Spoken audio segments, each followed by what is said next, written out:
placer saludar a todos quienes están conectados a esta iniciativa de la Universidad Andina Simón Bolívar, sede Ecuador, de su área académica de comunicación y de la especialización en comunicación digital. Agradecemos la presencia del profesor Pierre Levy, quien inaugura esta serie de conferencias magistrales que se desarrollan en nuestra universidad por motivo del año jubilar número 30 de la fundación y funcionamiento de nuestra casa de estudios.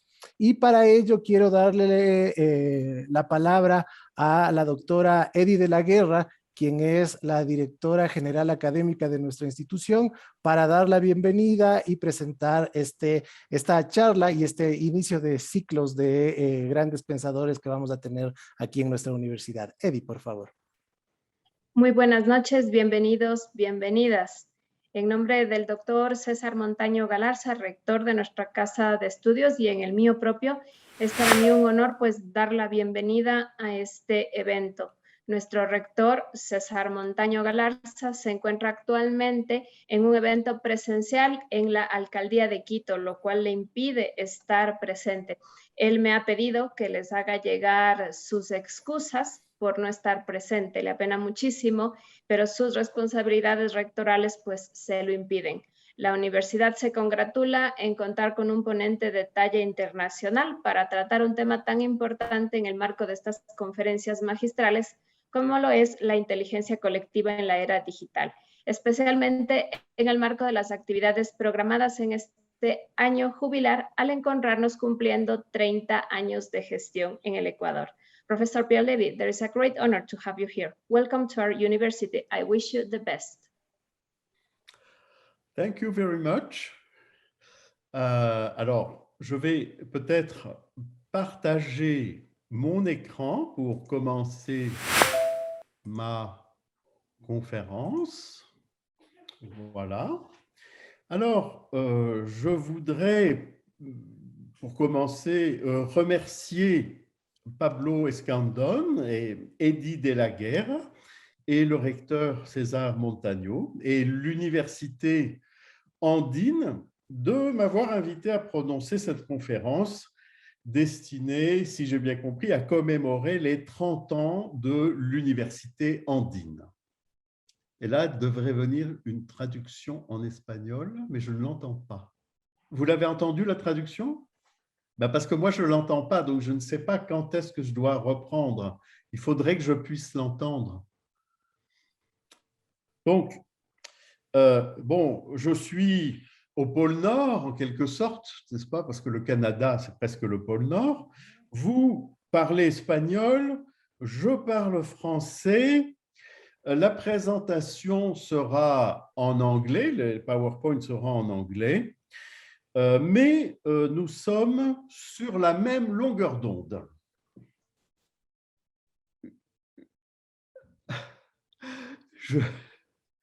Ok. Sí. Donc, je regarde le signe de tête de Pablo Escandón pour me dire quand est-ce que je dois reprendre en français. C'est ça, d'accord. Bon, eh bien, nous sommes sur la même longueur d'onde parce que nous pensons que l'intelligence collective et le développement humain vont main dans la main, mano en la mano, et qu'il est de notre responsabilité de chercheurs et d'universitaires de faire croître une intelligence collective qui va exploiter toutes les possibilités du nouveau médium numérique. Bon, alors, vu que le thème de cette conférence, c'est l'intelligence collective à l'ère digitale, je vais d'abord poser la question, qu'est-ce que c'est que l'ère digitale? Et je vais essayer de répondre à cette question. Alors, est-ce que je... Bon. À chaque état du système des médias correspond un état de la culture. Par exemple, la politique, l'économie, la religion, le régime de connaissance, etc. Et vous voyez sur cette diapositive la succession des médias et également pour chaque type de médium le genre de culture qui se construit dessus. Alors là, je ne sais pas si ça a été traduit. Excusez-moi, c'est très difficile de parler comme ça sans savoir si ce que je dis a été traduit. Donc, il me faudrait vraiment un feedback. Hein. Bon, merci. Alors, vous voyez que j'ai représenté une série de strates pour indiquer que chaque nouveau médium ne supprime pas les médias antérieurs, d'accord? Mais chaque nouveau type de médium vient complexifier la société, la culture qu'il organise. Alors, d'abord, il y a bien sûr l'invention de l'écriture. Vous voyez sur ce ici, il y a dit, je dis l'autoconservation des symboles. Là, les symboles peuvent être conservés dans le temps et dans l'espace par l'écriture. Ensuite, il y a l'invention de procédés pour améliorer la manipulation des symboles, par exemple l'invention de l'alphabet, l'invention du papier. Ensuite, il y a, bien à partir de la fin du XVe siècle, le début de l'imprimerie qui permet de reproduire automatiquement les symboles, les textes et les images. Et puis, dans la suite, les médias électroniques se développent, le téléphone, la radio, la télévision.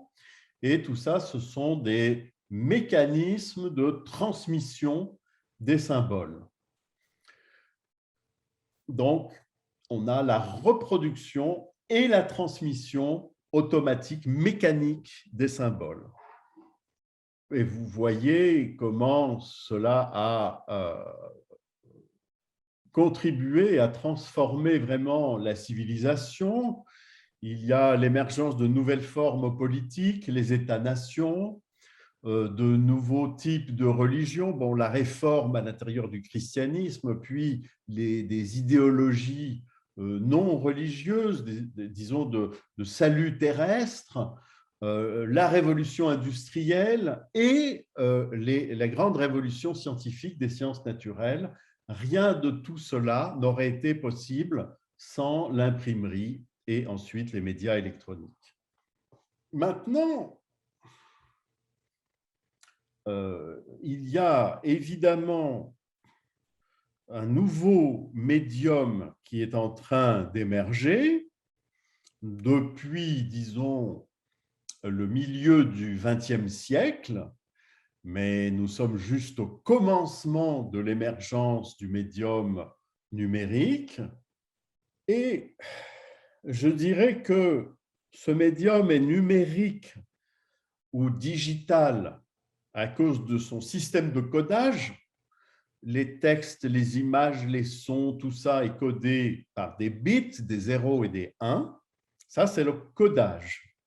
Mais il y a aussi un autre aspect qui est très important, c'est qu'il ne s'agit plus seulement d'un médium qui automatise la reproduction et la transmission des symboles, mais aussi leur transformation, leur manipulation automatique.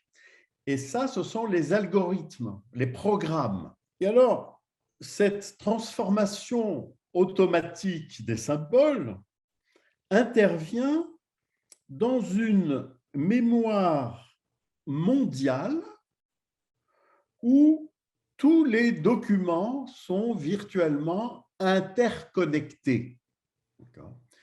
Donc, ça, c'est quelque chose de complètement nouveau parce qu'avant avant ça, eh bien, vous aviez des documents dans une bibliothèque, par exemple, qui étaient tous réunis là, mais c'était quelque chose de limité. Aujourd'hui, que tous les documents sont progressivement numérisés et mis en ligne et que les nouveaux documents sont directement produits sous forme numérique, eh bien, on a une espèce de champ unifié, mondial, où tout est en communication avec tout. Ça, c'est vraiment nouveau.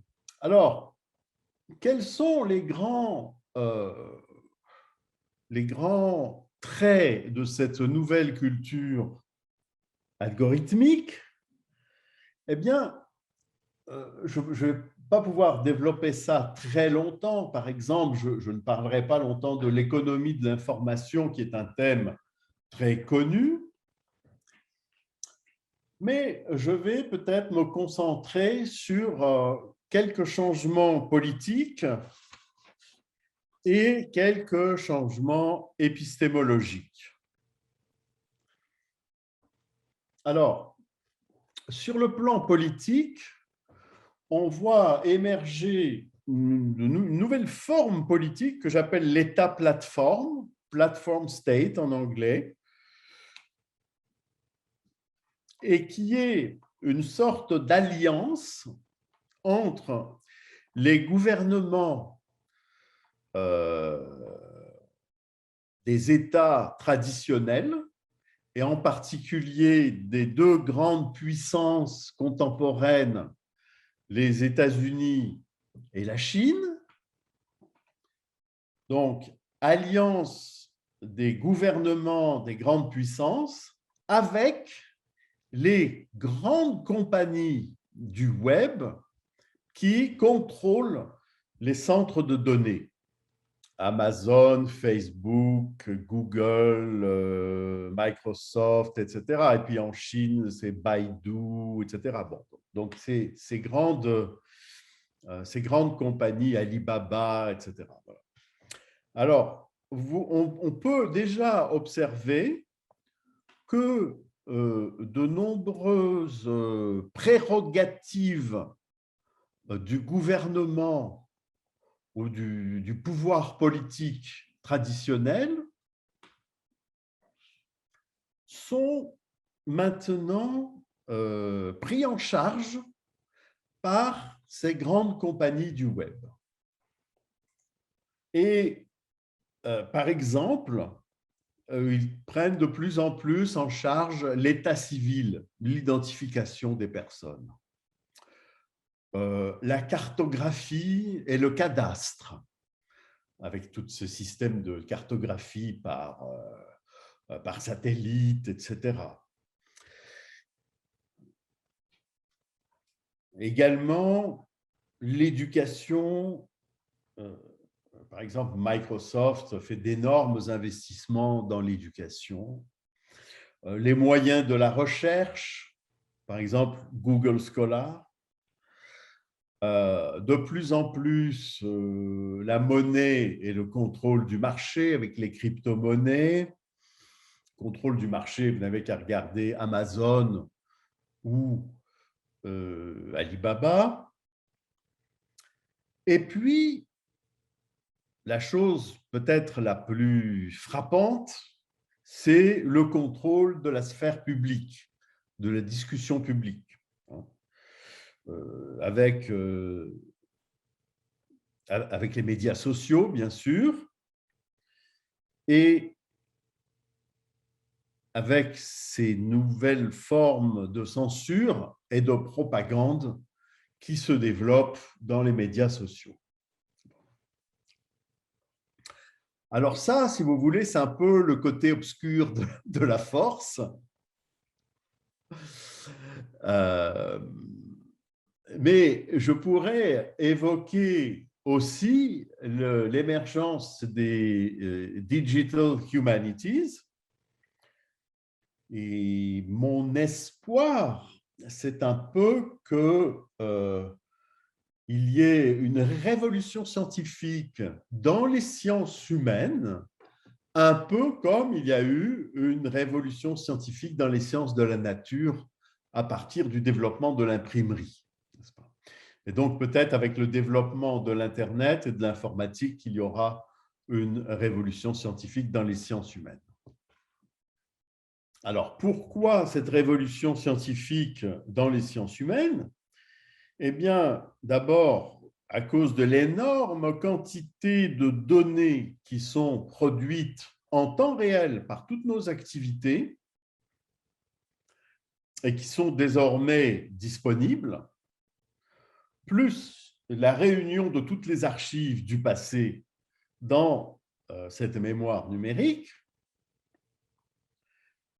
Donc d'abord, les données, ensuite, la puissance de calcul pour traiter ces données, et finalement, les nouvelles facilités de collaboration internationale qui sont permises par Internet. Alors, tout ça pose des conditions pour l'émergence d'un renouveau complet des sciences humaines et des sciences sociales. Et puis, alors peut-être, et en tout cas moi je travaille dans cette direction, une intelligence artificielle, peut-être pas celle que nous connaissons aujourd'hui, qui n'est pas si extraordinaire que ça en réalité, mais une intelligence artificielle qui pourrait se développer dans l'avenir et qui serait capable de traiter le sens, la sémantique.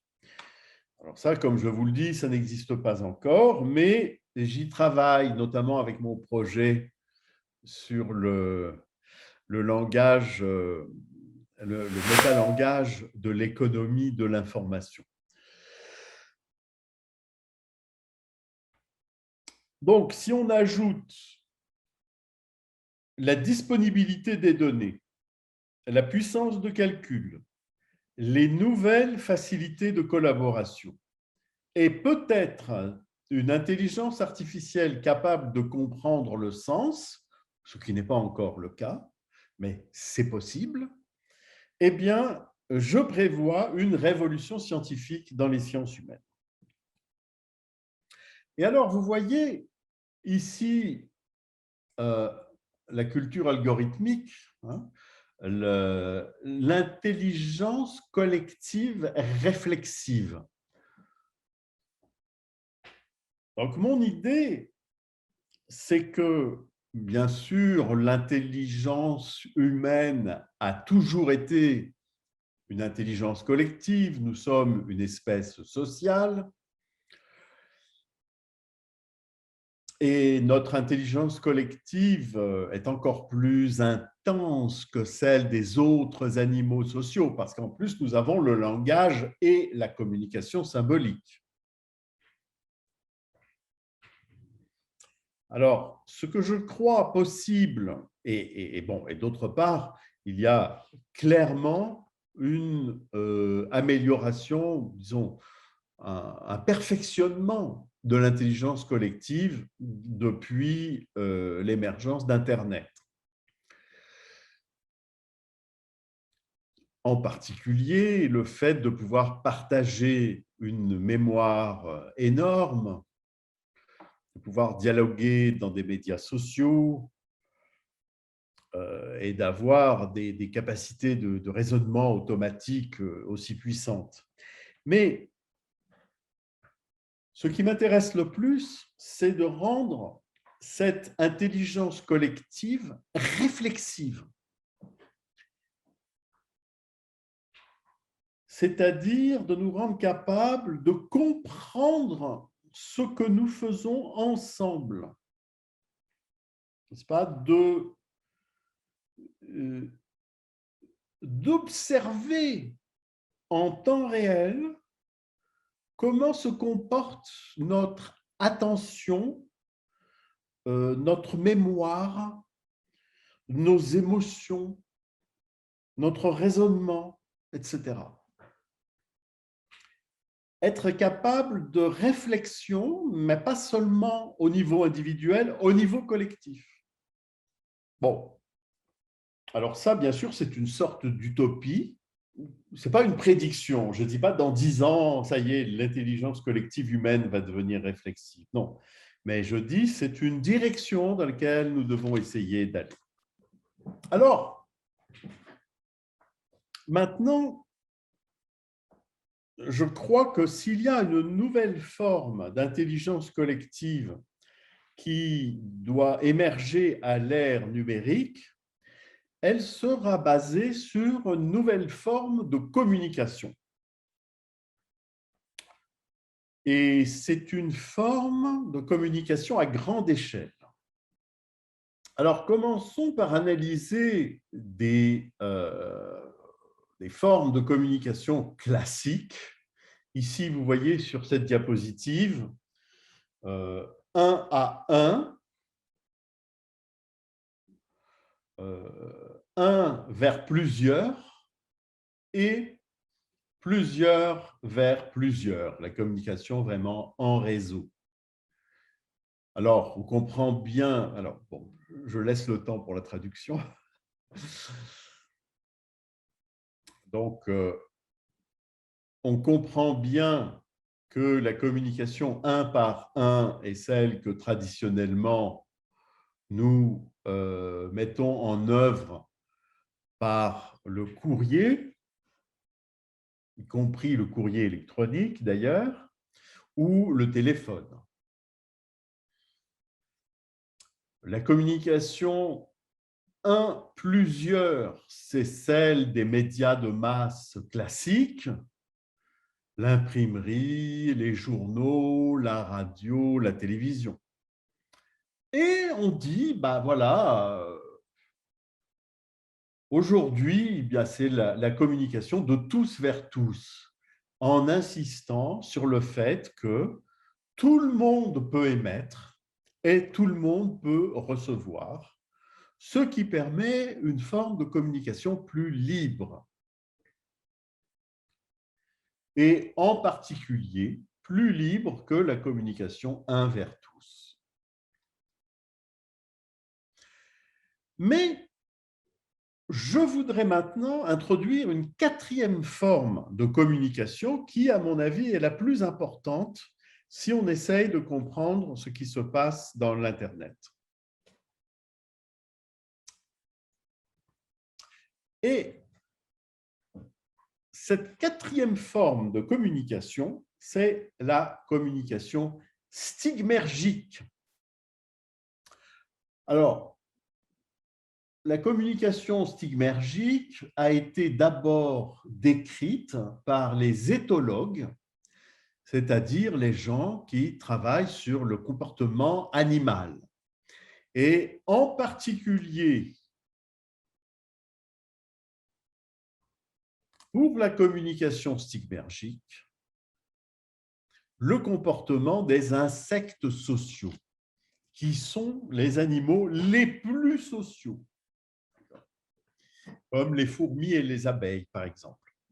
Et alors, prenons le cas des fourmis. Comment est-ce que les fourmis communiquent? Eh bien, elles ne communiquent pas un par un, elles ne communiquent pas au moyen de médias de masse centralisés, elles ne communiquent pas en réseau. Elles communiquent en laissant des messages, des traces de phéromones dans leur environnement commun. Alors, par exemple, si je suis une fourmi et que je trouve quelque chose de bon à manger, je vais en prendre un petit peu et puis je vais rentrer à la fourmilière en laissant derrière moi une trace de phéromones qui indique aux autres fourmis qu'il y a là quelque chose de bon à manger. Et c'est comme ça qu'elles se parlent entre eux. Les termites aussi fonctionnent comme ceci.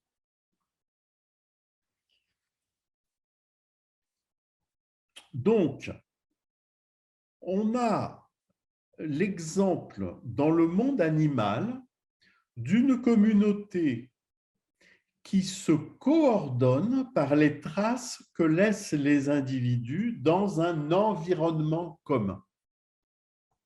Et alors aujourd'hui, qu'est-ce que c'est cet environnement commun? Eh bien, c'est justement la mémoire numérique que nous partageons et dans laquelle nous laissons des traces. On laisse des posts sur votre blog, n'est-ce pas? Vous faites des likes, vous achetez quelque chose sur Amazon, vous souscrivez à une newsletter, vous laissez des tags ou des hashtags, vous faites des partages, des retweets, etc. Tout ça, tout ce que l'on fait en ligne, eh bien, ça laisse une trace, ça contribue à construire la mémoire commune. Donc, vous voyez, cette mémoire, elle résulte de tout ce que nous faisons, n'est-ce pas? Et nous sommes constamment en train de lire et d'écrire, écrire, c'est-à-dire laisser une trace dans cette mémoire, dans cette base de données, finalement. Et en même temps, on transforme les liens entre les informations dans la base de données et on entraîne les algorithmes d'intelligence artificielle. Alors, on dit, n'est-ce pas, l'Internet, le cloud, les plateformes, mais tout ça, c'est quelque chose de très matériel en réalité. Là, je vous montre l'image d'un centre de données, n'est-ce pas? Et c'est dans ces centres de données, en réalité, que toutes les traces que nous laissons sont enregistrées et qu'elles sont utilisées, traitées pour faire des algorithmes de recommandation, pour entraîner de l'intelligence artificielle, etc. Et en réalité, les nouveaux grands pouvoirs politiques d'aujourd'hui, les États plateformes, ils reposent là-dessus, n'est-ce pas? Sur ce contrôle matériel de la mémoire. Alors, je voudrais, pour avancer un petit peu dans cette conférence, poser la question suivante. Quelles sont les compétences dont nous avons besoin pour faire émerger une intelligence collective réflexive? Puisque, voilà, nous sommes à l'université, même si nous sommes dispersés. Aujourd'hui, l'université, ce n'est pas un bâtiment, n'est-ce pas? C'est une communauté de gens qui font de l'enseignement, de la recherche et qui apprennent, donc des étudiants, des professeurs, des chercheurs, forment une communauté. C'est ça l'université, c'est la réalité humaine. De notre point de vue d'universitaire, quelles sont les compétences dont nous avons besoin pour faire émerger cette intelligence collective réflexive? Alors, il faut que nous apprenions à nous occuper sérieusement des données. Parce que aujourd'hui, les symboles, c'est les données. Les textes, c'est les données. Les images, c'est les données. D'accord? Donc, c'est de ça dont il faut que nous nous occupions. Et puis, donc, data literacy. Okay. Et puis, critical thinking, la pensée critique, puisque nous avons vu que la censure, la propagande, la désinformation, règne en maître sur les médias sociaux et sur les moteurs de recherche. Alors, quand je dis la désinformation, je ne dis pas il y a désinformation de ce côté du spectre politique, les autres disent la vérité. Non. Tout le monde mésinforme, d'accord? Tout le monde tire la corde de son côté. OK? Et ce que j'appelle de mes voeux, c'est un individu, une personne éduquée qui est capable de penser par soi-même. Mais de penser par soi-même dans ce nouvel univers où se croisent des flux torrentiels de données. Alors, on va voir ça en 3 étapes. D'abord, il faut développer son intelligence personnelle. Et quand je dis l'intelligence personnelle, je veux dire ses capacités de renseignement personnel. Ensuite, il va falloir développer une intelligence critique des sources, c'est-à-dire qui émet les informations. C'est ça la chose la plus importante à comprendre. Et c'est seulement sur la base de cette intelligence personnelle et de cette intelligence critique que nous pourrons développer une intelligence collective valable. Alors, je commence par l'intelligence personnelle. Bon, d'abord, il faut apprendre à gérer son attention. D'accord ? Donc, ne pas être distrait par tous les messages qui nous arrivent et être capable de se concentrer et en particulier de prioriser les sujets de nos intérêts. N'est-ce pas ? Si, par exemple, si j'apprends la géographie de l'Amérique latine, je ne vais pas m'intéresser à la cristallographie, n'est-ce pas ? Et donc, je vais essayer de chercher les sources qui vont me permettre d'alimenter mon intérêt dans un petit nombre de sujets. Il faut que j'apprenne à choisir, à diminuer mes sources, mes sujets d'intérêt. Et à ce moment-là, je vais chercher quelles vont être les meilleures sources pour alimenter mes intérêts. Donc, il y a toujours cette démarche active de choisir ce qui est le mieux pour nos propres intérêts, qui va le mieux alimenter notre travail d'apprentissage ou de recherche. Bon.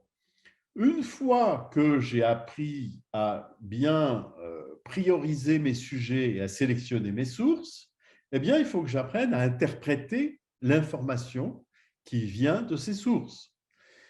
Et pour cela, je dois apprendre à formuler des hypothèses.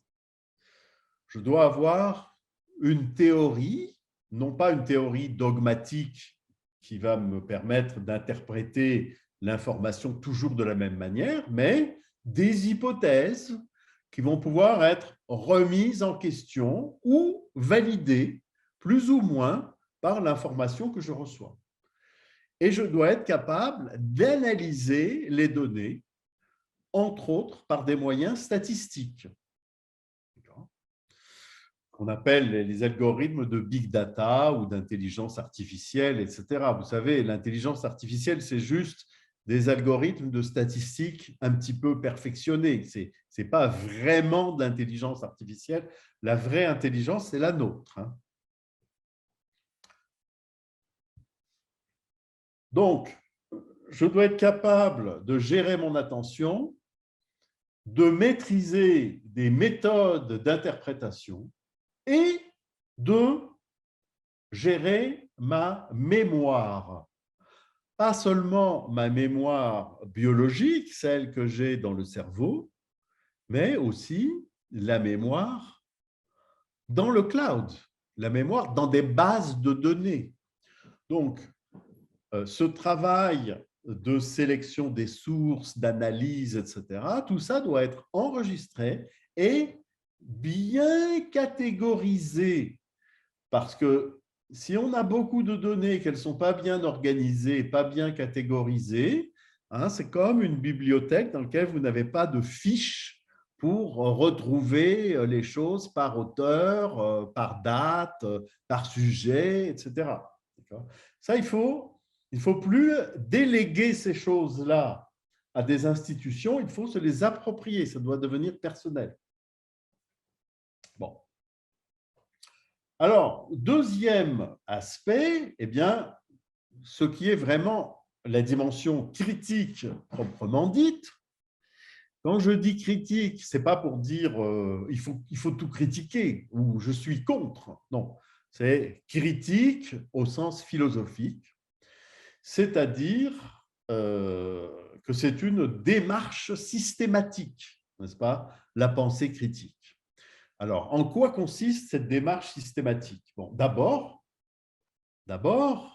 ça consiste à, bien sûr, avoir des sources diversifiées. C'est ce qu'on dit à tous les journalistes. Ne vous contentez jamais d'une seule source. Essayez d'avoir plusieurs sources et de les croiser. Si vous vous intéressez à la politique, vous devez écouter plusieurs parties. Si vous vous intéressez à la science, vous devez écouter plusieurs théories. Si vous vous intéressez à la politique internationale, vous n'écoutez pas que le point de vue de votre pays. Il faut écouter le point de vue des autres pays, etc. Donc, ça, c'est le principe numéro 1, la diversité des sources.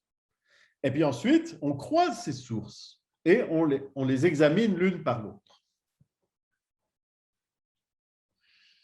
Bon. Maintenant, il y a une autre forme de critique qui est d'identifier quels sont les grands concepts, les grandes catégories qui sont utilisés par les auteurs des textes ou des vidéos ou de vos sources. Comprendre comment ils pensent et quels sont leurs récits organisateurs, les fameux narratives.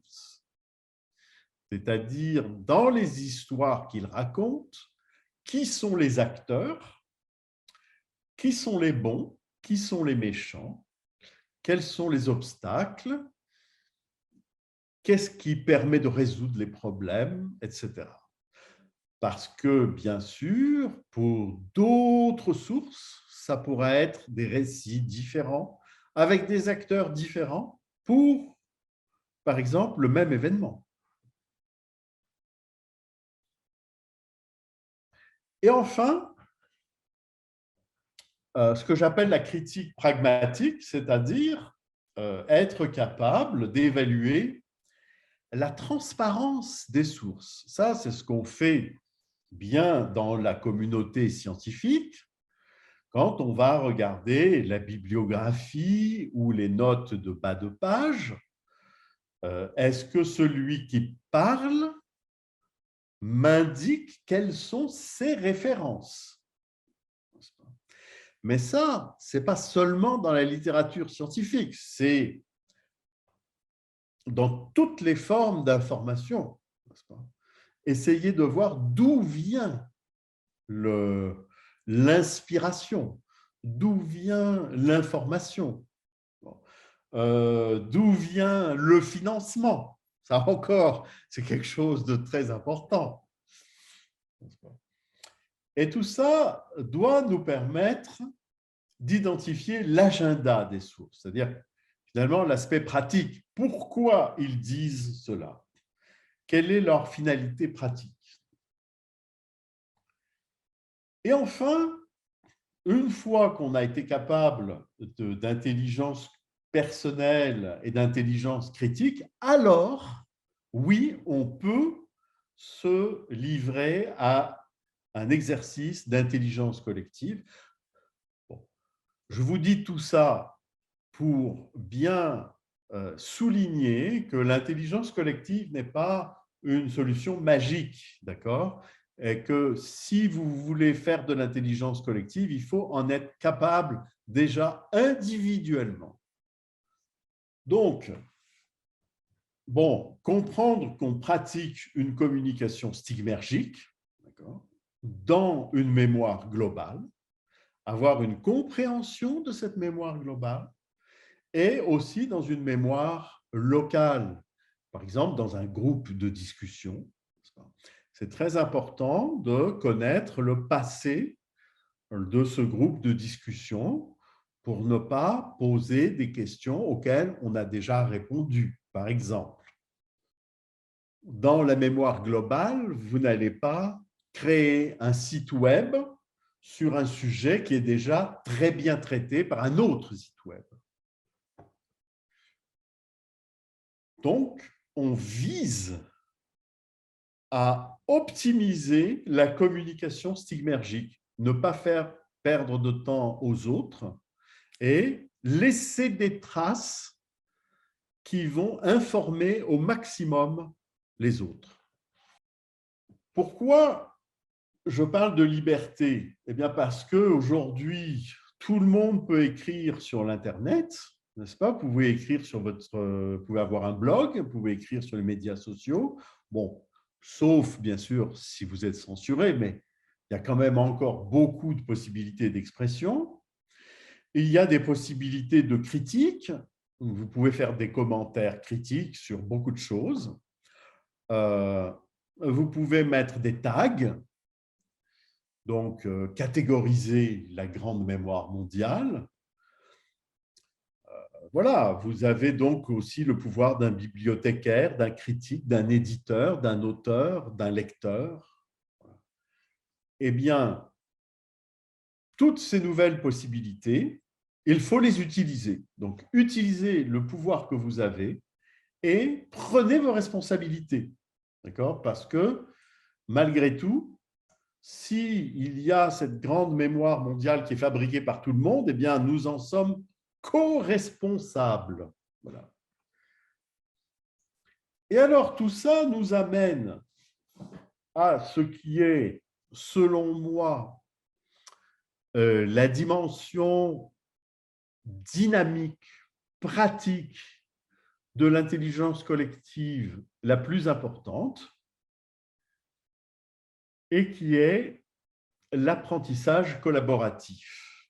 Et je vais terminer sur cette dernière diapositive. Alors là, vous voyez, ma métaphore n'est plus celle des fourmis, c'est celle des abeilles. Et le miel que les abeilles amassent dans leurs rayons à l'intérieur de la ruche, eh bien, c'est la mémoire commune où se trouve un savoir bien explicité, bien catégorisé, bien évalué. Alors, vous voyez, la chose, ce sont les données. Et puis, les gens donnent à ces données une certaine valeur, petite ou grande, bonne ou mauvaise, et on décrit de quoi il s'agit. Parce que si les données ne sont pas évaluées et catégorisées, elles ne servent à rien. Bon, alors, cette dialectique de l'apprentissage collaboratif, elle se fait en 3 temps. Premièrement, eh bien, voilà, nous avons une connaissance de notre milieu, de notre activité, de ce qu'il y a autour de nous, mais c'est une connaissance qui est, comment dire, pétrie d'habitude et qui n'est pas toujours explicite. Nous avons acquis, par exemple, un savoir-faire professionnel, et puis, voilà, il est dans nos réflexes, dans nos nerfs. Alors, comment en faire profiter les autres? Eh bien, on va faire un travail de transformation d'une connaissance tacite dans une connaissance explicite sous forme de données. Par exemple, on va écrire un texte. Par exemple, on va faire une vidéo. Par exemple, on va mettre au point un logiciel d'apprentissage. Voilà, il y a plein de manières de rendre concret et partageable une connaissance tacite. Donc là, vous voyez, on prend une connaissance tacite qui est dans l'environnement et on la transforme en connaissance explicite. Le deuxième mouvement, c'est celui qui consiste à prendre cette connaissance explicite et à l'appliquer dans un domaine pratique d'une manière tacite. Donc, on redevient pratique, on passe des données à l'activité humaine en situation. Donc, vous voyez, la mise en commun de la connaissance explicite, c'est un nœud, c'est un hub, c'est une place centrale qui permet d'aller d'une situation réelle à une autre situation réelle qui pourra être dans un contexte différent. Il s'agit ici, vous voyez, d'un processus tacite vers explicite de décontextualisation et ensuite d'un processus de recontextualisation. Et ces deux processus de décontextualisation pour pouvoir communiquer et de recontextualisation pour pouvoir appliquer, eh bien, ils sont facilités par une conversation interindividuelle, intersubjective, sociale, parce que nous sommes des êtres sociaux et qu'on ne peut pas faire tout ça tout seul. On a besoin d'aide pour transformer la connaissance tacite en connaissance explicite et pour appliquer dans un domaine particulier une connaissance explicite décontextualisée. Et vous voyez que c'est un schéma très général qui peut s'appliquer dans beaucoup de communautés différentes, communauté professionnelle, communauté d'apprentissage, communauté scolaire, communauté politique éventuellement, et qui, selon moi, représente la dynamique, une des dynamiques de l'intelligence collective. Il faudrait y ajouter cette notion de réflexivité. Alors, j'en arrive à ma conclusion. Bon, je travaille aujourd'hui à un système de codage sémantique des données, un système de codage qui doit en principe être aussi expressif qu'une langue naturelle pour permettre de tout dire, toutes les nuances, et un système de codage qui soit en même temps calculable, traitable par les ordinateurs, comme si c'était un langage de programmation. Donc, vous voyez, le système de catégories que j'envisage, donc vous voyez ici, catégorie, ce ne serait pas exprimé en langue naturelle, mais serait exprimé dans un code qui aurait les propriétés d'une langue naturelle et les propriétés d'un langage de programmation pour permettre à des algorithmes de nous aider dans ce travail d'apprentissage collaboratif. Et voilà, j'ai fini ma conférence et je vous remercie. Muchísimas gracias, profesor Levy. Su propuesta acerca de la inteligencia colectiva ha ido evolucionando mucho más desde sus primeras propuestas y ahora nos habla de esta comunicación estigmergética que... Alors, j'entends pas la traduction. D'ailleurs, je ne l'ai jamais entendue. Sí. No, muchísimas gracias, profesor, por su Merci. conferencia y podemos ver esta evolución inicial que había propuesto antes sobre la inteligencia colectiva en sus libros y ahora con la comunicación estigmergética y esta relación también existente entre lo humano, la cultura, lo social y el pasado de las comunidades, que es lo que va configurando esta forma de aprendizaje colectivo. Entonces, le agradecemos por este aprendizaje que recibimos y esta actualización directa de su pensamiento y de lo que para nosotros la cibercultura es un elemento importantísimo desde nuestro programa de comunicación digital. Y para no extendernos más, agradecerles a todos y fundamentalmente también por la traducción a Luis Enríquez, que es nuestro colega del Observatorio de Ciberderechos, y a nuestros compatriotas de la Embajada de Ecuador en Canadá, al señor embajador Diego Stasey, que nos ayudó por el contacto, y gracias a ellos también tenemos la presencia del profesor Pierre Levy.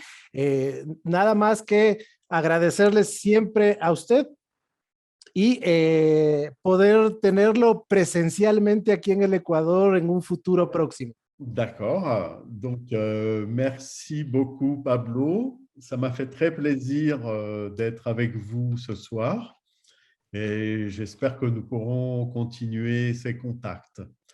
Alors, j'ai vu qu'il y avait 70 questions sur le chat, ou même 90, en tout cas beaucoup.